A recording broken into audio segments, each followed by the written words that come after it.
The Fantastic Five were 5 comic book characters that made their first appearance for Marvel back in 1998. Now, 27 years later, Milan will be hoping that their Fantastic Five will be making their first appearance for the club in 2025. That includes a guaranteed double-digit striker, along with 2 new midfielders, a player that provides balance, and a different one that is a box-to-box midfielder. And 2 new players on the flanks, one right-sided fullback and a left-sided fullback. And who will fill the role of those 5 players? These are some of the profiles that we're going to be looking at in today's episode of Rumor or Real. Now, the first player we're going to be looking at is Ayyoub Bouaddi. Now, I can't believe I'm opening this one up linking a 17-year-old to Milan, but this guy is pretty good. What is also funny is that when Milan sold Sandro Tonali, they replaced him with Tijjani Reijnders. Now, maybe not a direct replacement, but he was definitely one of the more higher profile players that Milan signed. And Reijnders also wasn't really too much like Tonali. He was more of an attack-minded central midfielder compared to how Sandro was, much more solid defensively. You could say that maybe Sandro was more of a fusion between Andrea Pirlo and Gennaro Gattuso, whereas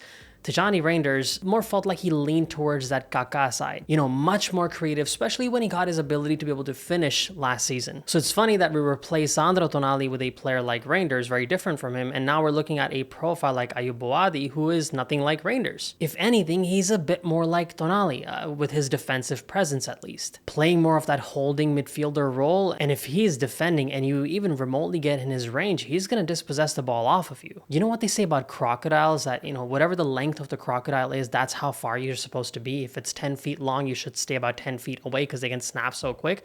That's what it looked like watching Bouaddi's highlights. If you just get in that 3-meter radius of him, he's going to be able to snatch the ball off of you. So he seems more of a midfielder that's going to take the ball off of you and hold on to the ball and more create plays from the back. He wouldn't be the one, making those late runs into the box or progressively moving the ball forward the way that Reijnders usually did. But the part that you have to consider in this case is the fact that he does seem to fit the Max Allegri system a lot better. This is something that I touched up on in the previous video where I talked about how, yes, Milan lost Reijnders, he's been sold to Manchester City, but it also seems like a player that would have probably been a bit more of a caged animal in the Allegri system. It wasn't free-flowing football that we saw from Stefano Pioli in his last season, not really like what we saw with Paulo Fonseca, much more free-flowing as well. Allegri's system is hold-up play. It's, you sit back, you hit teams on the counter. He has a significantly more defensive-minded setup than he has this free-flowing attacking setup where you just keep moving forward constantly and, take chances in the back. And it seems like that's sort of what Milan has given up on. They don't want that free-flowing style of football anymore. Especially with the hiring of Max Allegri, it seems like they're going more the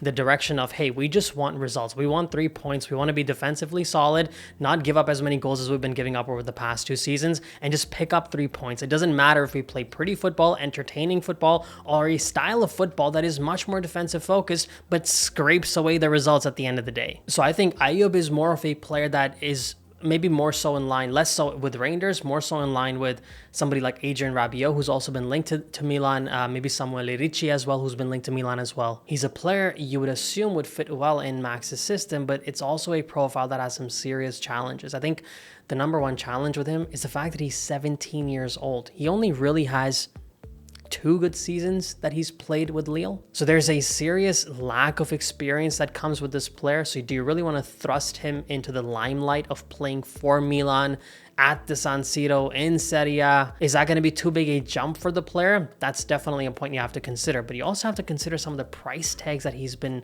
there's some reports that are linking him with a price tag of about 50 to 60 million euros. 50 to 60 million euros. If Milan had sitting around just to spend on 17-year-old players, they probably would have never even sold Tijjani Reijnders. But when it comes to the possibility of him making a move to Milan, I think at this point in time, I'm probably just going to stamp this as a rumor.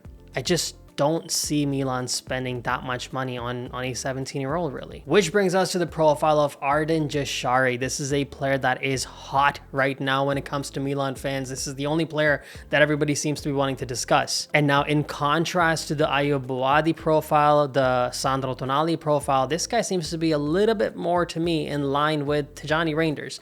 Maybe not quite so. He does seem to be a player that can create a lot more from the back as well. He doesn't seem like he always needs to be progressing forward the way that, Loftus-Cheek or Yunus Musah or even Reijnders used to do. He can sort of sit back and dictate play as well. Now, when the transfer market opens up, fans, media reports, they just start pulling up old interviews of these players and start to try and find some links and some emotional value.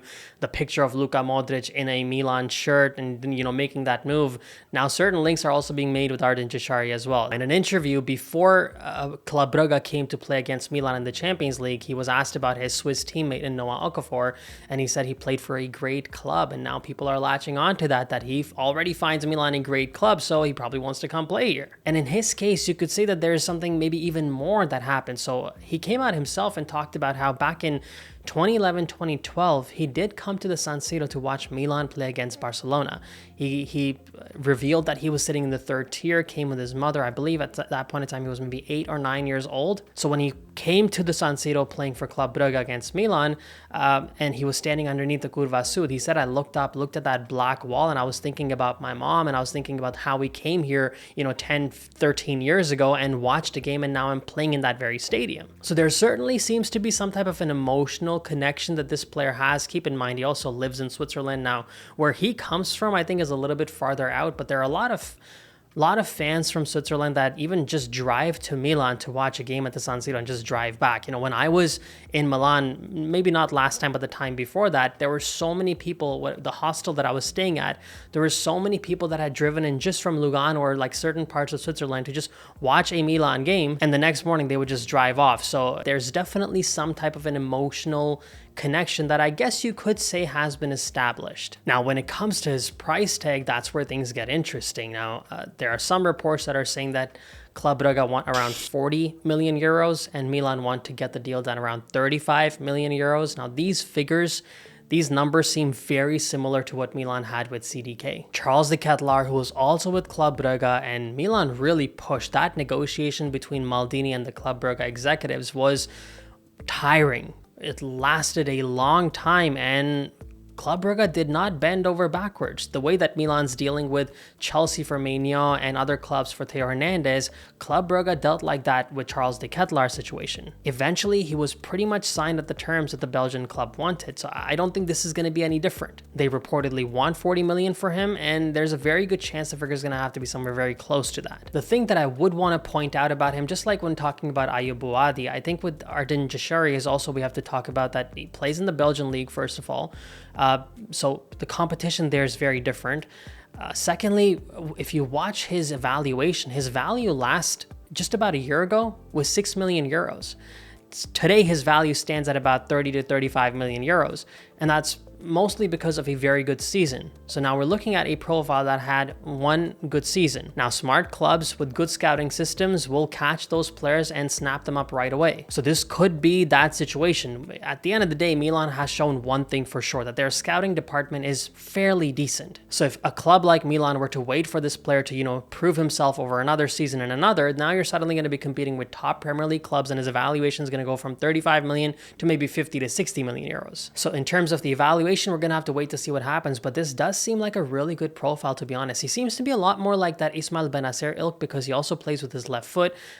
He really pushes those through balls, and if you watch any package of highlight reels for him, obviously I haven't watched live games of him play against, I think him playing against Milan was the only performance, and a lot of people said that that was a good performance that he put in, but if you watch any of his highlight reel packages from any game, you're going to see a bunch of through balls. So Milan's wingers can potentially have a field day with this player. He seems to be a player that is pretty comfortable on the ball. He can dribble past multiple players. If they hold on to their position, the defense collapses on him because he can dribble the ball. He can send a lot of through balls to both Rafael Leao and to Christian Pulisic. So from a footballing standpoint, from whatever little that we've seen in his highlights, he seems to be a decent player. It's very difficult to definitively talk about a player unless you've actually seen them for a long time play, week in and week out. But the evaluation is pretty much where my question mark and my, confusion starts to come about. I don't think at this point in time that this is a rumor. I think this could happen, so I'm going to stamp this as possible. At the end of the day, Milan's management is going to have to spend this summer transfer window. They're obviously going to be offloading a lot of players. I think they're going to be getting over 100 million euros in funds from the sales that are going to happen, maybe even more than 120, 130 million euros. So about 30 million going towards Jashari doesn't seem like a crazy amount, but if they want around that 40 million mark, I think question marks are going to start to come about. And then a couple of outgoing profiles. I think the first one we're going to have to look at is Yunus Musah. to Napoli. This is what I tweeted out for a lot of Milan fans, and a lot of people had a lot of comments to make about this. Musah has been a player that has constantly been criticized by Milanisti, by the fan base, on a regular basis, because I think those criticisms are also fair. There's a lot of question marks about his temperament, about his decision making. He'll do a lot of the hard work, and then when it's time to bring that whole movement over the line and get a goal out of it or make the right pass at the end, sometimes Musah's decisions were truly ones that would baffle you. Then he picked up, I think, a red card in that penultimate match in the Champions League where Milan was trying to get into the top 8, avoid the first knockout round, and instead after that red card things just fell apart and they had to play in the round of 16 where they got knocked out by Feyenoord. So I think with Musah, I'll be honest, I think I have to be honest here, I never necessarily disliked him. I always saw potential in Yunus. I felt like this could be a very good utility player. He is a versatile player. We know that because he played in the center of the midfield. He played as a right back. He played as a right wing back. He played in a variety of different formations, and a lot of the times coaches love players like that. And keep in mind, the fan base has criticized Musah from the season that he joined, but Stefano Pioli gave him playtime, Paulo Fonseca gave him regular playtime, Sergio Conceicao gave him regular playtime. That's 3 coaches giving this guy playtime. And now a coach in Antonio Conte, who's won the Serie A title, says that he wants that guy for a 25-26 million euro price tag. After having 2 subpar seasons at Milan and having been brought by Milan for about 22 million euros, he's going to get sold for a profit. That tells you that the guy definitely has potential. All these coaches cannot be wrong, but you just have to ask the question if at 25 million, Milan might just be better off selling him and replacing him with somebody who's maybe a little bit more reliable than how Musah has been. Because at the end of the day, just like I said, all the coaches gave him chances. I, in the same breath, have to say that all the coaches gave him chances, but he didn't really deliver consistently under any of them. So that means he got his opportunities. If anything, a lot of the times the guy was a liability. So I still believe in his potential, but I do think that his time at Milan, I think that's done. So the departure of Yunus Musah, yes, this is certainly real. It just seems like it's a matter of time. Although there have been reports that Milan's been a little bit difficult with Napoli recently when it comes to this move. A deal around 25 million could have been agreed for, and Milan pushed their price a little bit closer to 30 million euros. So will this actually happen? I guess we're going to have to wait to see. It's being said that negotiations are going to take place next week, but it is being reported that around 25 to 26 million euros, including bonuses, is what this deal is probably going to look like. And then that important piece and that Fantastic Five has to be a double-digit goal-scoring player. And the profile that has been linked most consistently with Milan this summer has been Dusan Vlahovic. I think if Max Allegri hadn't joined Milan, I don't think this profile would really be anywhere close to the club.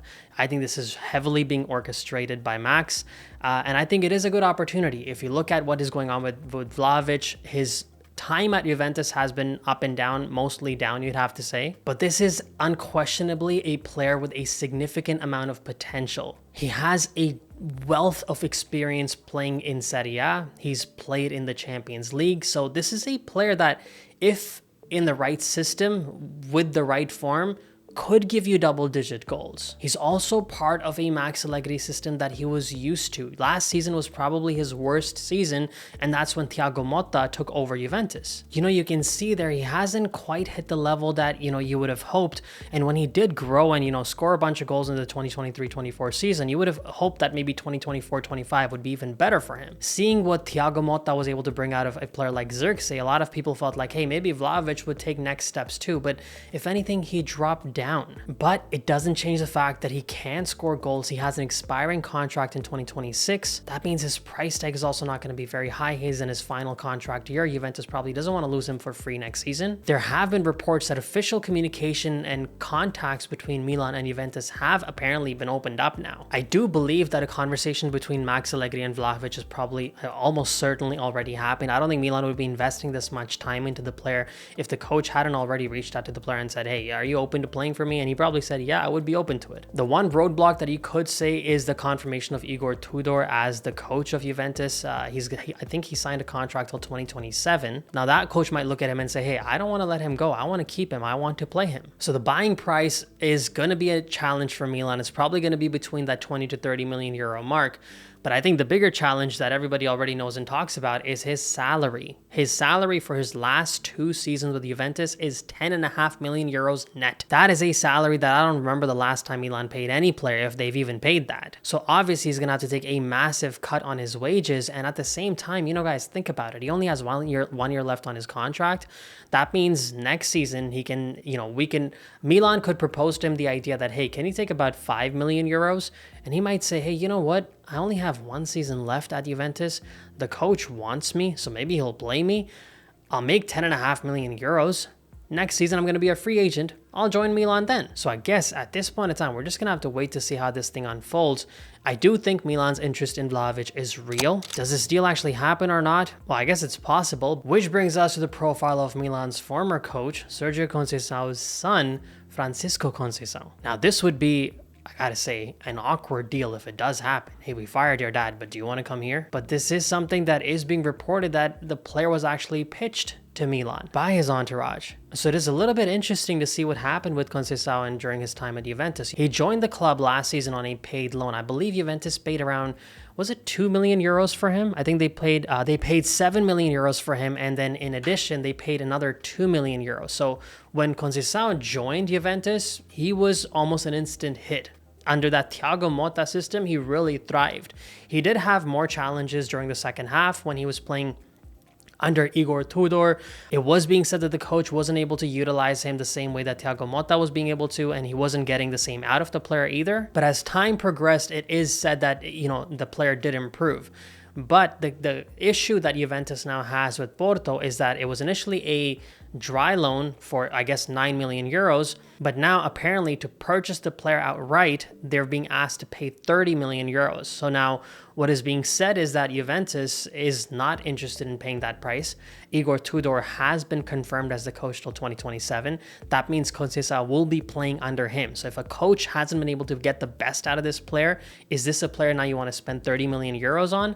Maybe, maybe not. What is being said is that Juventus actually feel that having paid 7 million for the loan and then an additional 2 million euros, if his price tag now is 30 million, why don't Porto cut that 9 million that we paid for the player? So instead of a 30 million price tag for Juve, it should be a 21 million price tag, because they already took him last season on a dry loan for 9 million. And that is where the difference is. So the player for now has gone back to Porto, and he's now being pitched to Milan. The thing with the Rossoneri is that, you know, Real Betis has been in contact with Milan for potential transfer of Samuel Chukwueze back to La Liga. And so if that move actually takes place, it would mean that Milan would need a left-footed right winger, somebody who can play on that flank, be a backup option or a second option alongside Christian Pulisic. And with his pace, creativity, and, you know, his dribbling ability, his ability to shoot, you feel like in a Max Allegri system that is not quite an attacking system, he's a coach that sort of lets his attacking players just show their quality,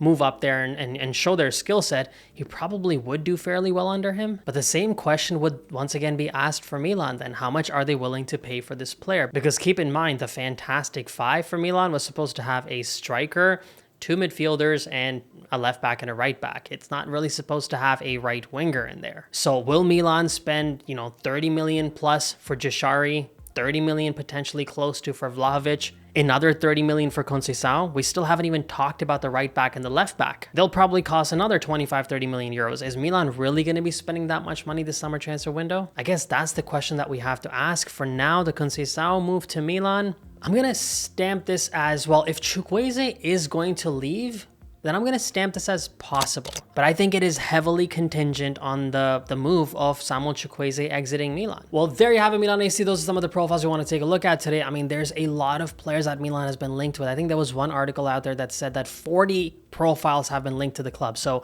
I cannot cover all 40 in today's video, but we're going to be talking about more and more players being linked to Milan next week. Make sure in the comment section you put some of the names you want me to talk about. And as always from my side, Forza Milan, grazie mille, ciao tutti. Did you know Benito Mussolini put an end to the existence of Inter Milan? And the only reason why AC Milan is called what it is because of the fascist leader? What led to the breakup of AC Milan and Inter Milan in that restaurant behind the Duomo is fascinating in itself. But what is even more fascinating